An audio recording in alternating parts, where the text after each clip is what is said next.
Bayangkan pedagang sapi kepalanya berubah menjadi sapi setelah ketemu dengan pengemis, apa yang sebenarnya yang ia lakukan. Namun sebelum kita mulai saya sarankan untuk like, share dan subscribe ke channel ini, karena sangat membantu untuk menyebarkan dakwah Islam dan menjadi amal jariah. Hari pasaran Wage jatuh di hari Kamis itu, dan pasar sapi Blitar kembali hidup sejak fajar. Suara lenguh sapi, derap sandal pedagang, dan sorak-sorai tawar-menawar membelah udara. Tanah berlumpur tempat sapi berpijak bercampur dengan air hujan semalam. Udara dingin pagi belum menguap, namun keringat pedagang sudah mulai mengucur. Di tengah kerumunan itu, berdiri seorang pria bernama Pak Raji. Tubuhnya besar, perut buncit, wajahnya keras, dan kumisnya seperti sapuan kuas hitam melintang. Ia dikenal sebagai pedagang sapi yang tak hanya kaya, tapi juga ditakuti. Lapaknya berada di tengah pasar, paling ramai pembeli, paling strategis, dan paling luas. Sapi-sapi Pak Raji gemuk dan mengkilap. Katanya, diberi pakan khusus dari dedak, bekatul, dan vitamin dari luar kota. Harganya selalu lebih tinggi, tapi tetap dicari pembeli. Orang-orang mengakui dagangannya berkualitas, namun mereka juga tahu betapa tajamnya lidah pria itu. Kalau gak punya uang, jangan nawar kayak orang kelaparan. Sapi ini bukan buat orang kere, katanya pada seorang pemuda desa yang cuma bisa tersenyum kaku. Banyak yang tak suka, tapi tak ada yang berani bicara. Pasar Blitar di bawah pengaruhnya. Ia sering memberi uang kepada preman pasar agar tidak diganggu. Bahkan kepala pasar pun pernah diajaknya makan malam di restoran mewah saat panen raya. Pagi itu, saat matahari belum setinggi tombak, datanglah seorang pengemis tua. Tubuhnya kurus, bajunya tambal sulam, rambutnya kusut, dan kakinya pincang. Tangan kirinya memegang tongkat kayu bengkok, sedangkan tangan kanannya menggapai ke arah dagangan Pak Raji. "Nak, bolehkah aku minta sedikit rejeki sebutir nasi saja? Aku belum makan sejak kemarin." Lirih suara itu nyaris tenggelam oleh lenguhan sapi. Pak Raji menatap si pengemis, lalu tertawa.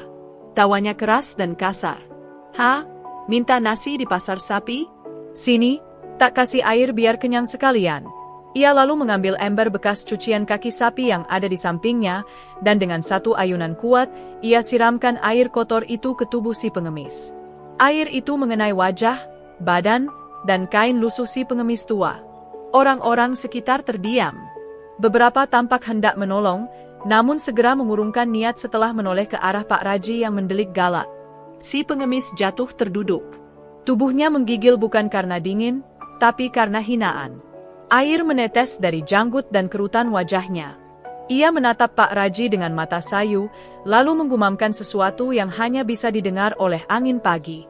"Besok engkau akan tahu, kepala sapi bukan hanya milik hewan tapi akan menempel di tubuhmu sendiri." Pak Raji mendengus sambil menertawakannya, "Dasar orang gila. Pergilah sebelum kubuang kau ke selokan." Orang-orang perlahan kembali pada kesibukan masing-masing. Tapi sejak detik itu, langit di atas pasar sapi seperti berubah. Sinarnya meredup walau matahari belum naik tinggi. Dan Pak Raji mulai membawa pulang kutukan yang belum disadarinya. Malam itu, hujan turun rintik-rintik di atap rumah kontrakan Pak Raji yang berada tak jauh dari pasar sapi Blitar. Suara kodok bersahut-sahutan dari sawah belakang rumah. Sapi-sapinya menguap pelan di kandang, mengibaskan ekor, dan sesekali menghentakkan kaki seolah gelisah. Pak Raji duduk di kursi kayu tua, memandang keluar jendela sambil merokok. Asap mengepul dari bibirnya yang pucat. Ia sedang memikirkan jualan hari itu yang lumayan laku, tapi entah mengapa hatinya terasa tak nyaman. Biasanya ia akan merasa puas jika dagangannya habis, tapi malam itu, perasaannya seperti dijalari semut hitam dari ujung kaki ke ubun-ubun. Setelah memadamkan rokok, ia masuk ke kamar dan merebahkan diri. Angin yang masuk dari celah-celah dinding kayu menambah dinginnya udara. Sapi-sapi di kandang mengeluarkan suara aneh, seperti batuk bercampur geraman. Pak Raji bangkit, membuka jendela kamar, dan berteriak, "Diam! Mau kujual kalian semua besok?" Anehnya, setelah itu suara sapi mendadak berhenti. Terlalu tenang. Heningnya malam menyergap seolah semuanya menahan napas. Pak Raji kembali keranjang. Matanya berat. Baru saja ia terlelap, tiba-tiba ia bermimpi. Ia berada di tengah pasar sapi, sendirian. Tidak ada pembeli, Tidak ada pedagang lain. Hanya sapi-sapi yang berdiri melingkar, menatapnya dengan mata besar dan merah. Mereka tidak bersuara, hanya menatapnya lekat-lekat. Pak Raji mulai berjalan, tapi kakinya berat. Tanah di bawahnya lengket seperti lumpur. Ia hendak memanggil seseorang, namun suaranya tak keluar.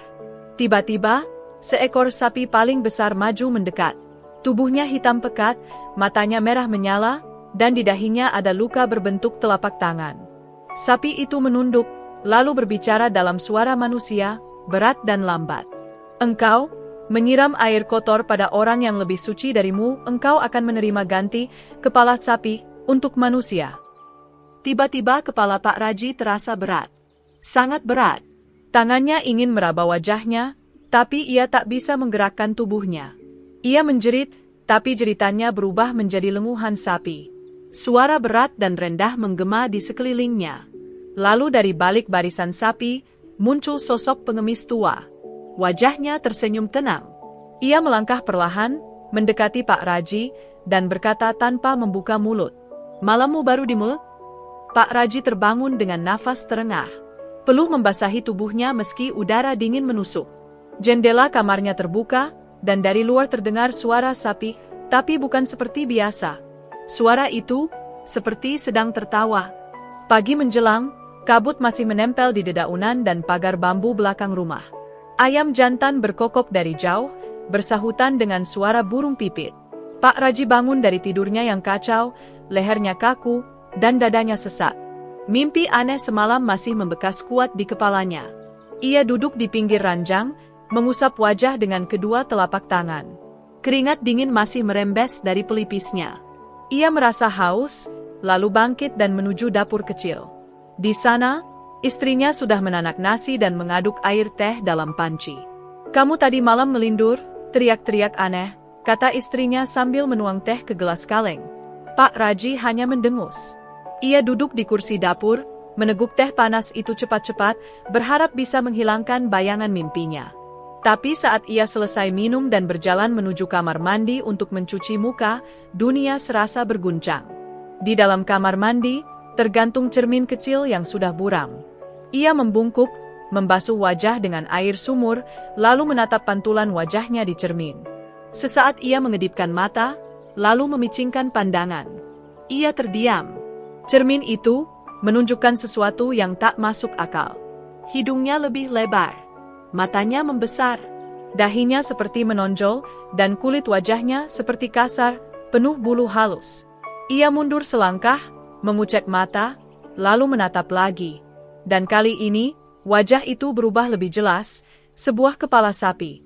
"Astagfirullah," ia bergumam, tapi suaranya parau. Tak seperti biasanya. Berat, dalam, dan menyerupai lenguhan.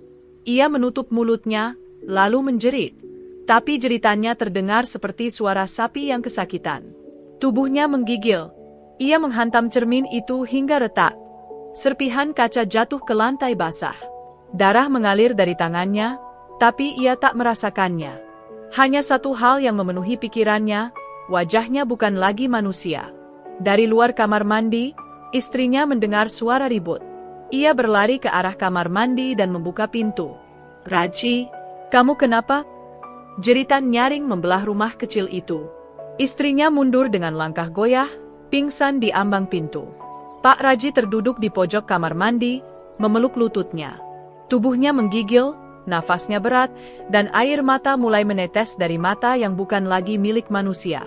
Bayangan si pengemis tua kembali muncul dalam pikirannya. Kutukan itu mungkin bukan mimpi semata. Di luar rumah, sapi-sapi di kandang mengamuk. Suara mereka menggema ke seluruh penjuru gang kecil. Tetangga mulai berdatangan. Beberapa menatap rumah Pak Raji dengan bingung, sebagian lain membisikkan doa karena mendengar suara-suara aneh dari dalam.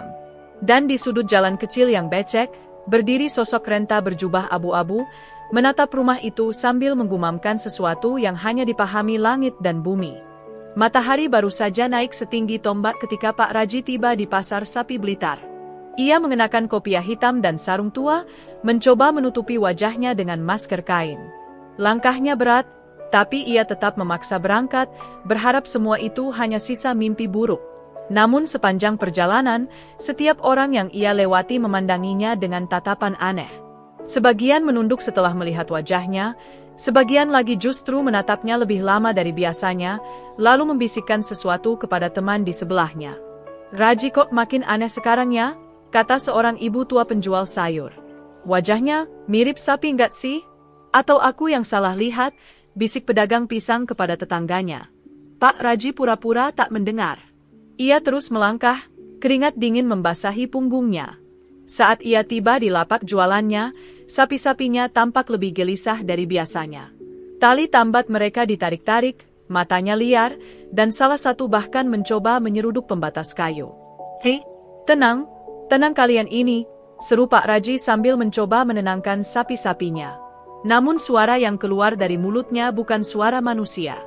Ia hendak mengatakan, "Tenang," tapi yang terdengar adalah lenguhan berat, seperti suara sapi jantan marah. Beberapa pedagang di sekitar menoleh kaget. "Astagfirullah, itu tadi suara siapa?" tanya Pak Kamto, pedagang kambing yang lapaknya bersebelahan. "Dari sapi itu mungkin," sahut yang lain. Pak Raji menunduk. Tangannya gemetar. Ia mulai merasa bahwa tubuhnya tak seperti biasa. Setiap kali bicara, suaranya berubah menjadi lenguhan. Ketika ia menyentuh wajahnya, tulang pipinya menonjol seperti moncong sapi. Ia ingin kabur, tapi kakinya terasa berat. Tiba-tiba, salah satu sapi yang ia jual melenguh keras. Mata sapi itu memerah, lalu mengamuk, menendang pagar kayu hingga patah. Sapi itu lari mendekati Pak Raji dan berdiri di hadapannya, seolah sedang memandang sesama, bukan majikan dengan hewan. Suasana pasar menjadi gaduh. Orang-orang mulai menjauh dari lapak Pak Raji. Beberapa berlari karena takut, yang lain hanya menatapnya dengan ngeri. Itu orang atau sapi?" ujar seorang anak muda dengan wajah pucat. Pak Raji mencoba berbicara, tapi hanya suara sapi yang keluar. Ia menutup mulut, lalu lari meninggalkan pasar, membelah keramaian, dan menghilang ke lorong sempit yang menuju arah timur kota. Di pasar, semua orang mulai bertanya-tanya. Bisik-bisik mulai menyebar. "Dulu katanya dia nyiram air kotor ke pengemis, jangan-jangan ini? Astagfirullah, jangan-jangan azab." Dan di salah satu sudut pasar, duduk seorang lelaki tua berbaju lusuh, mengunyah potongan ketela rebus. Ia tersenyum pelan, memandangi arah kaburnya Pak Raji, lalu menunduk dan berbisik, "Mu belum meminta maaf maka belum selesai." Malam datang cepat. Langit kota Blitar tertutup awan kelabu. Angin menderu dari arah barat, menggoyang genteng-genteng tua dan membuat pintu kayu berderit meski tak disentuh. Di dalam rumah, Pak Raji terduduk di pojok kamar, tubuhnya gemetar. Lampu minyak di meja kecil menerangi wajahnya yang semakin hari semakin berubah. Hidungnya kini benar-benar moncong. Kulit di dahinya menebal. Bulu-bulu halus tumbuh merata di pipi dan leher. Ia sudah tak mampu bicara seperti biasa. Setiap kata yang hendak ia ucapkan berubah menjadi lenguhan. Istrinya, Burum, hanya bisa menangis di ruang tengah, berdoa sambil menahan gemetar. "Aku gak tahu lagi harus gimana, Ji, kamu bukan seperti dulu," isaknya. Pak Raji mencoba menulis, tapi tangannya kaku. Jemarinya sulit menggenggam pena. Ia hanya bisa menunduk, tak berani menatap wajahnya sendiri di cermin kamar. Setiap kilatan bayangan di kaca membuatnya ingin menjerit. Namun lagi-lagi, hanya suara sapi yang keluar. Malam itu, hujan mulai turun. Deras, air mengalir di genteng dan membasahi tanah pekarangan. Suara petir menggelegar di langit. Lalu, terdengar ketukan di pintu rumah. Tok, tok, tok. Pak Raji dan istrinya saling berpandangan. Tak ada tamu malam-malam begini. Dengan langkah ragu, Burum berjalan ke arah pintu. Ketukan itu terdengar lagi, lebih keras. Tok, tok, tok. "Siapa di luar?" teriak Burum, suaranya gemetar. Tak ada jawaban, hanya suara hujan dan angin. Namun saat pintu dibuka perlahan, tampak sesosok berdiri di bawah rintik hujan. Tubuhnya dibungkus mantel lusuh. Wajahnya tak jelas, tertutup tudung kain, tapi tubuhnya kecil dan bungkuk. "Assalamualaikum," suaranya berat dan dalam. Burum mundur setapak. "Waalaikumsalam, Bapak siapa?" Sosok itu mengangkat kepalanya sedikit. Wajahnya keriput, matanya redup tapi tajam. "Aku mencari Raji," katanya. Ia sakit. Bapak siapa? Kenapa malam-malam kesini? Tanya burung lagi, tapi suaranya nyaris tenggelam oleh derasnya hujan. Aku cuma ingin bicara, hanya sebentar, jawab orang tua itu sambil menatap dalam. Di dalam kamar, Pak Raji merasa tubuhnya memanas. Entah kenapa, saat suara orang tua itu terdengar dari luar, kepalanya serasa berdenyut keras. Dadanya seperti ditarik-tarik oleh sesuatu yang tak terlihat. Ia bangkit pelan, menyeret kakinya menuju ruang depan. Dan saat matanya bertemu mata lelaki tua itu, waktu seolah berhenti. Hujan masih turun. Angin masih bertiup. Tapi di dalam rumah itu, dua jiwa saling memandang, membawa beban dari masa lalu. Lelaki tua itu tersenyum tipis. Mu masih ingat aku, kan Raji? Pak Raji berdiri kaku di ambang pintu ruang tamu. Meski wajahnya telah berubah seperti kepala sapi, namun matanya masih menyimpan rasa kaget dan takut. Tubuhnya gemetar, bukan karena dingin, tapi karena ia mengenali suara lelaki tua itu. Suara yang dulu pernah ia abaikan, lalu ia usir dengan siraman air got yang kotor.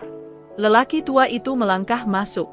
Hujan membasahi mantel lusuhnya, namun ia tetap berdiri tegak. Burung menutup pintu perlahan, memandangi suaminya dan lelaki asing itu dengan pandangan bingung dan cemas. Suasana menjadi hening. Hanya suara tetesan air dari ujung mantel lelaki tua itu yang terdengar jatuh ke lantai. Mu tak berubah, Ji, kata lelaki itu lirih. Masih sombong seperti dulu, hanya sekarang, tubuhmu mengingatkanmu akan siapa yang seharusnya rendah hati. Pak Raji ingin menjawab, tapi tak mampu. Yang keluar hanyalah lenguhan lirih, seperti suara sapi terluka. Ia menunduk, tangannya mencoba menutupi wajahnya yang telah menyerupai binatang. Air mata menetes dari sudut matanya, bercampur dengan perasaan malu, takut, dan menyesal. Aku sudah tahu semuanya, lanjut lelaki tua itu. Tentang wajahmu, tentang suaramu yang berubah, tentang sapi-sapimu yang kini tak mau patuh, semua itu bukan kebetulan. Burung tak tahan lagi. Ia menangis di sudut ruangan. Siapa bapak ini sebenarnya? Kenapa suami saya jadi seperti ini? Lelaki tua itu memandang ke arah burung dengan mata sendu. Aku bukan siapa-siapa. Hanya pengingat. Hanya saksi. Hanya bagian dari ketetapan Allah yang mu hina dulu. Saat aku lapar dan meminta sedekah, mu siram aku dengan air got. Pak Raji jatuh berlutut.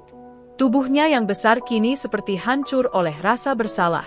Ia memegangi lantai, seperti meminta bumi menelannya. Namun lelaki tua itu justru melangkah mendekat, lalu duduk di hadapannya. Raji, azab ini bukan untuk menghancurkanmu, ucap lelaki itu, suaranya dalam, ini teguran, agar mu tahu bahwa kekuasaan, harta, dan kesombongan tak bisa menandingi kehendak Allah. Angin malam menerobos dari celah-celah jendela, membuat lentera kecil bergoyang dan bayangan mereka menari di dinding. Burung menutup mulutnya, menahan isak. Pak Raji, meski hanya bisa lenguh, kini mulai mengangguk perlahan, tubuhnya menggigil. Jika mu ingin sembuh, hanya ada satu jalan, ucap lelaki tua itu tegas. Bukan aku yang menyembuhkanmu, bukan siapa-siapa, tapi mu sendiri harus datang kembali ke pasar itu. Cari aku, minta maaf dengan sebenar-benarnya hati, bukan sekadar kata, tapi pengakuan. Di depan semua orang. Pak Raji menatap lelaki itu. Air mata menetes deras dari matanya yang kini lebih menyerupai sapi daripada manusia. Lelaki tua itu bangkit, berjalan perlahan menuju pintu. Sebelum melangkah keluar, ia menoleh sekali lagi. Aku tunggu, hari pasaran Kliwon. Di tempatmu menyiram aku dulu. Dan dengan langkah tenang, lelaki itu menghilang ke dalam gelap dan derasnya hujan malam. Hari pasaran Kliwon tiba. Kota Blitar diselimuti kabut tipis sejak pagi. Udara masih basah sisa hujan semalam. Pasar sapi sudah mulai ramai. Para pedagang datang membawa hewan-hewan terbaik mereka. Suara sapi melenguh, tali bergesek, dan langkah kaki bercampur riuh tawar-menawar. Namun ada yang berbeda pagi itu. Dari ujung gang pasar, sesosok tubuh besar diselimuti kain abu-abu melangkah pelan. Orang-orang menoleh. Beberapa bisik-bisik, sebagian memilih menghindar. Mereka tahu itu Pak Raji, tapi tak berani menyapa. Wajahnya sudah berubah sepenuhnya. Kepalanya kini benar-benar seperti kepala sapi. Namun tubuhnya masih berjalan tegak, meski penuh penderitaan. Buru menggandeng lengan suaminya, menuntunnya melewati lapak-lapak, di antara tatapan tajam para pedagang dan pembeli. Ada yang berbisik, ada yang menunjuk diam-diam, tapi tak satu pun yang berani menyapa langsung. "Itu Raji, pedagang sombong itu," katanya siram pengemis pakai air got, "sekarang kena batunya. Kepalanya jadi sapi beneran?" Astaga! Bisikan-bisikan itu menusuk seperti duri di dada Pak Raji. Tapi ia terus melangkah. Dadanya sesak. Matanya mencari-cari. Di mana lelaki tua itu? Langkah mereka terhenti di dekat tempat tumpukan jerami dekat kandang sapi. Di sanalah dulu Pak Raji menyiram seorang pengemis tua dengan air kotor. Tempat itu kini seperti saksi bisu dari awal bencana yang menimpa dirinya. Ia berdiri terpaku, berusaha menahan napas dan rasa malu yang menggelayuti seluruh tubuhnya. Orang-orang mulai mengerumuni. Mereka penasaran. Pasar yang biasanya sibuk kini melambat. Mata-mata memandang ke arah Pak Raji. Buru menggenggam tangan suaminya makin erat. Lalu, dari antara kerumunan, muncul seorang lelaki tua. Tubuhnya masih bungkuk. Matanya redup namun tajam. Pakaiannya sederhana. Mantel lusuh yang sama seperti malam itu. "Raji," ucapnya pelan, namun menggema di hati semua yang mendengar. Pak Raji langsung berlutut. Tubuh besarnya jatuh ke tanah yang becek. Tangannya yang kasar gemetar. Dengan suara seperti sapi, ia mencoba bicara. Namun semua hanya terdengar sebagai lenguhan aneh. Ia menunduk dalam, memukul tanah berkali-kali, seolah memohon ampunan. Lelaki tua itu mendekat, menatapnya dengan dalam. "Jikamu benar-benar menyesal, ucapkan dengan hati, bukan hanya bibir." Pak Raji menggigil. Ia meraih tangan lelaki tua itu, mencium punggung tangannya meski bentuk mulutnya tak lagi sempurna. Air mata mengalir deras dari matanya yang mirip mata sapi. Kerumunan diam menyaksikan, sebagian ada yang menunduk, sebagian lain mulai terisak. Pak Raji memeluk kaki lelaki itu. "Ampuni aku," suaranya lirih, berat, hampir tak terdengar, tapi kali ini itu bukan lenguhan. Itu suara manusia. Seketika, angin berhenti. Kabut tipis yang menggantung di udara bergerak pelan, seperti tersedot ke langit. Matahari muncul di balik awan. Sinarnya menyinari wajah Pak Raji, dan di depan semua orang, kepala sapi itu perlahan-lahan berubah. Hidungnya menipis. Bulu di wajahnya rontok. Matanya kembali seperti manusia. Pak Raji menjerit pelan. Burung menjerit lebih kencang. Semua yang menyaksikan tercengang. Pak Raji kini kembali sebagai manusia. Namun tubuhnya lunglai, seperti habis kehilangan tenaga. Ia tersungkur ke tanah. Lelaki tua itu memeluknya, menepuk punggungnya. "Ketikamu bersujud bukan karena paksaan, maka Allah mengangkat azab itu." Kerumunan menangis. Ada yang menjerit. Ada yang beristighfar. Ada pula yang memeluk istri atau anak mereka sendiri. Di sudut pasar sapi Kota Blitar, pagi itu menjadi saksi tentang seorang pedagang sombong yang diselamatkan oleh taubat dan pengakuan. Saat matahari semakin tinggi, suasana pasar sapi Kota Blitar perlahan kembali ramai. Namun di sudut tempat kejadian itu, masih banyak yang berkumpul. Sebagian menangis, sebagian lain terdiam, tak percaya apa yang baru saja mereka saksikan. Perubahan wujud Pak Raji, dari kepala sapi menjadi manusia kembali, bukan hanya menyentuh hati, tapi juga mengguncang keyakinan. Pak Raji masih terduduk lemas. Wajahnya yang kini manusia kembali basah oleh lumpur dan air mata. Burung memeluknya erat, tak henti-henti bersyukur dalam tangisnya. Namun satu sosok lagi muncul dari tengah kerumunan. Pak Ustadz Makruf. Dengan sorban putih yang mulai kusam oleh usia, beliau berjalan perlahan. Wajahnya tak menunjukkan rasa terkejut, justru sangat tenang. Seolah beliau tahu bahwa semua ini sudah digariskan oleh kehendak Allah jauh sebelum semuanya terjadi. "Pak Raji," panggil beliau lembut, "mu sudah diberi tanda, mu sudah melihat, sekarang tinggal satu yang belum mu lakukan." Pak Raji menatap Pak Ustadz dengan mata sayu. Pak Ustadz duduk di dekatnya, lalu berkata, "Mu belum ucapkan permintaan maaf, bukan hanya dengan hati, tapi di hadapan Allah, dan juga orang-orang yang mu sakiti." Suasana kembali hening. Pak Raji mencoba berdiri. Meski tubuhnya lemah, tapi ia paksakan diri tegak di hadapan semua. Suaranya masih berat, namun kini lebih manusiawi dari sebelumnya. Aku Raji, katanya terbata-bata, dulu merasa paling tinggi, paling hebat dan hari ini, aku malu pada diriku sendiri. Ia menoleh ke arah lelaki tua itu, yang berdiri tenang di antara kerumunan, dengan mata yang kini berkaca-kaca.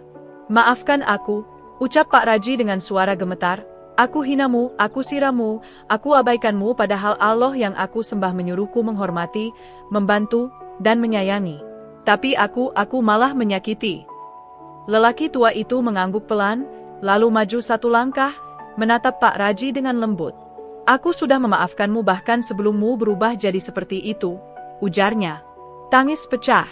Kali ini tak hanya burung, tapi juga para pedagang yang dulu iri, para pembeli yang sering dicueki, bahkan orang-orang yang tak mengenal Pak Raji ikut menangis.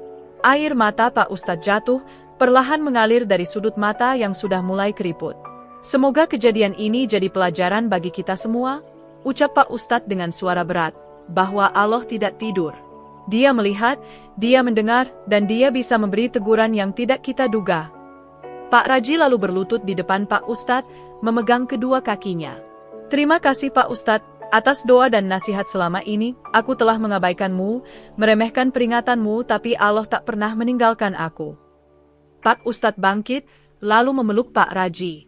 Mu bukan binatang, Raji, yang membuatmu binatang adalah kesombongan dan yang membuatmu kembali manusia adalah kerendahan hati. Dan pagi itu, di bawah langit biru yang mulai cerah, sebuah keajaiban menjadi pelajaran. Bukan hanya untuk Pak Raji, tapi untuk seluruh warga Pasar Sapi Blitar, bahwa di balik air siraman yang hina, ada azab, ada kesadaran, dan akhirnya ada pengampunan dari Allah. Hari mulai beranjak siang. Pasar Sapi Blitar kembali sibuk dengan suara tawar-menawar, derap kaki sapi, dan aroma tanah yang khas. Namun bagi Pak Raji, segala sesuatu terasa berbeda. Beban di pundaknya tak lagi sama. Meski tubuhnya masih lemah, hatinya kini terasa ringan, penuh harap. Pak Raji duduk di bangku kecil di pinggir pasar. Tangan-tangannya yang kasar menggenggam erat sebuah tas kain lusuh. Di dalamnya terdapat beberapa lembar uang hasil jualan terakhir. Ia melihat wajah-wajah orang-orang yang berlalu lalang, mengingat setiap tatapan dan bisikan yang pernah diarahkan kepadanya. Ia tersadar bahwa selama ini kesibukan dan kesombongan telah membutakan matanya. Ia tak pernah menyadari bahwa di pasar ini, bukan hanya sapi yang butuh perhatian, tapi manusia juga. Yang lemah, yang membutuhkan uluran tangan, yang terluka oleh sikapnya. Di antara kerumunan, matanya tertuju pada sosok tua yang duduk di sudut pasar. Lelaki pengemis yang dulu disiram air kotor oleh Pak Raji. Kini ia duduk tenang, dengan pakaian compang-camping, namun dengan senyum lembut di wajahnya. Pak Raji mengumpulkan keberanian. Ia berjalan pelan, menghindari tatapan orang-orang. Sampai di dekat pengemis itu, Pak Raji menghela napas panjang. "Mu, aku ingin minta maaf," katanya lirih. "Atas semua yang telah aku lakukan, aku telah menyakitimu dan membuatmu terluka." Pengemis itu menatap Pak Raji. Matanya yang keriput menyiratkan kehangatan dan pengampunan. Tanpa kata, ia mengulurkan tangan. Pak Raji menggenggamnya erat, air mata mulai jatuh tanpa bisa ia tahan. Beberapa orang di pasar yang menyaksikan momen itu mulai berbisik dengan rasa haru. Ada yang mengangguk, ada pula yang meneteskan air mata. Pak Raji merasakan sesuatu yang tak pernah ia rasakan sebelumnya. Sebuah ketenangan dan kedamaian yang sulit diungkapkan dengan kata-kata. Ia tahu, ini adalah awal dari perjalanan baru, bukan hanya sebagai pedagang sapi, tapi sebagai manusia yang telah belajar arti rendah hati dan kasih sayang. Tanpa sadar, Pak Ustadz Makruf mendekat, meletakkan tangan di bahu Pak Raji. "Mu sudah berjalan di jalan yang benar," kata Pak Ustadz. "Ingat, taubat itu pintu yang selalu terbuka selama kita mau melangkah." Pak Raji menatap ke langit biru di atas kota Blitar. Sinar matahari menghangatkan wajahnya yang lelah namun penuh harapan. Di pasar sapi ini, kisah tentang azab dan pengampunan telah menjadi pelajaran. Bukan hanya untuk Pak Raji, tapi untuk siapa saja yang pernah menyakiti sesama. Hari mulai meredup ke senja. Langit kota Blitar berubah menjadi jingga keemasan. Pasar sapi yang sejak pagi penuh riuh kini mulai sepi. Para pedagang dan pembeli bergegas pulang, membawa hasil dan cerita masing-masing. Pak Raji berdiri di depan lapaknya. Tubuhnya yang dulu kuat kini masih lemah, tapi matanya memancarkan sinar baru. Ia menatap sapi-sapi yang berdiri tenang, seolah merasakan perubahan dalam dirinya. Dulu, ia hanya melihat mereka sebagai komoditas, sumber keuntungan. Kini, ia melihat mereka sebagai makhluk ciptaan Allah yang layak dihormati. Burung berdiri di sampingnya, tersenyum hangat. Ia tahu, suaminya telah melewati cobaan yang berat. Cobaan yang mengajarkannya arti kesabaran, rendah hati, dan kasih sayang. Pak Ustadz Makruf datang menghampiri. Dengan suara lembut beliau berkata, "Raji, ingatlah selalu, setiap langkah yang mu ambil harus diiringi niat baik dan hati yang tulus. Allah selalu mengawasi dan membimbing." Pak Raji mengangguk, mengusap pelan kepala yang dulu berubah itu. Ia berbisik, "Aku bersyukur atas kesempatan kedua ini. Aku berjanji akan memperbaiki diri, mulai dari sekarang." Sebelum malam tiba, Pak Raji berjalan ke sudut pasar tempat pengemis tua itu biasa duduk. Namun kini, tempat itu kosong. Hanya ada jejak-jejak kecil di tanah yang mengarah ke jalan setapak ke desa. Pak Raji tersenyum lirih. Ia tahu, pengemis itu telah pergi, meninggalkan pesan dan pengampunan yang akan selalu dikenangnya. Di bawah langit senja kota Blitar, sebuah fajar baru menyingsing dalam hati Pak Raji. Bukan hanya sebagai pedagang sapi, tapi sebagai manusia yang telah belajar arti sejati dari taubat dan kasih sayang. Dan begitulah, di pasar sapi kota Blitar, kisah tentang seorang pedagang yang menyiram pengemis dengan air kotor, kemudian kena azab kepala sapi, berakhir dengan pengampunan dan harapan. Kisah ini mengajarkan kita tentang pentingnya rendah hati dan menghormati sesama, terutama mereka yang lemah dan membutuhkan pertolongan.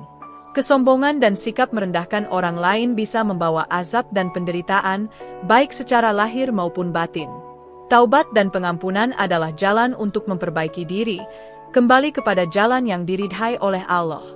Kita diingatkan untuk selalu berbuat baik, tidak menyakiti orang lain, dan menyadari bahwa setiap perbuatan kita dilihat oleh Allah yang Maha Mengetahui. Jangan sampai hati kita keras dan tertutup oleh ego dan amarah. Dan sembahlah Allah dan janganlah kamu mempersekutukan sesuatu dengan Dia dan berbuat baiklah kepada kedua orang tua, karib kerabat, anak yatim, orang miskin, tetangga yang dekat dan tetangga yang jauh, teman sejawat, ibnu sabil, dan hamba sahayamu. Sesungguhnya Allah tidak menyukai orang-orang yang sombong dan membanggakan diri. Quran Surat An-Nisa 4:36.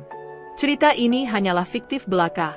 Nama, tempat, dan kejadian dalam video ini tidak benar-benar terjadi dan hanya rekaan semata. Kisah ini dibuat semata-mata untuk hiburan serta sebagai pengingat dan pelajaran berharga bagi kita semua, agar senantiasa berbuat baik, karena setiap perbuatan kita akan dibalas oleh Allah, baik di dunia maupun di akhirat. Semoga kisah ini membawa manfaat, menggugah hati, dan menuntun kita untuk menjadi pribadi yang lebih baik. Jangan lupa like, share, dan subscribe.